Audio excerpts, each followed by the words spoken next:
Hi friends, இன்றைக்கி என்ன ரெசிபினா சின்ன வெங்காயம் பூண்டு போட்ட புளிக்குழம்பு எப்படி பண்ணலாம் வாங்க பார்க்கலாம். அதுக்கு நல்லெண்ணெய் யூஸ் பண்ணுங்கள், செம்ம டேஸ்ட்டாக இருக்கும். கடுகு கருவேப்பிலை எல்லாமே நல்லா பொரிஞ்சதுக்கப்புறம் நம்ம வெட்டி வச்ச சின்ன வெங்காயமும் பூண்டும் போட்டுக்கணும்.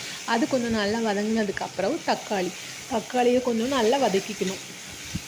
இந்த குழம்பு வச்சு ஆம்லேட்டும் வச்சு சாப்பிட்டு பாருங்கள், சூப்பர் டேஸ்ட்டில் இருக்கும். எல்லாமே கொஞ்சம் நல்லா வதங்கினதுக்கப்புறம் அதுக்கு தேவையான அளவு உப்பு போட்டு நல்லா மிக்ஸ் பண்ணிக்கோங்க. அதுக்கப்புறம் வத்தப்பொடி, மஞ்சப்பொடி, கொத்தமல்லி பொடி, கொஞ்சோண்டு கரம் மசாலா ஆப்ஷன், பிடிச்சா போடுங்க, இல்லைனா வேணாம். எனக்கு பிடிக்குங்கிறதுனால நான் போட்டிருக்கேன். எல்லாம் போட்டு நல்லா வதக்கிக்கணும். அந்த பச்சை ஸ்மெல் போகிறதுனையும் வதங்கிட்டு அப்புறம் நம்ம கரைச்சி வச்ச புளிக்கரைசலை ஊற்றி அதை கொதிக்க வச்சா நம்மளோட சூப்பரான குழம்பு ரெடி. இது வந்து லஞ்ச் பாக்ஸ் ரெசிபிக்கும் நம்ம யூஸ் பண்ணிக்கலாம். சூப்பராக இருக்கும். டக்குன்னு பண்ணலாம், சட்டுன்னு சாப்பிட்லாம்.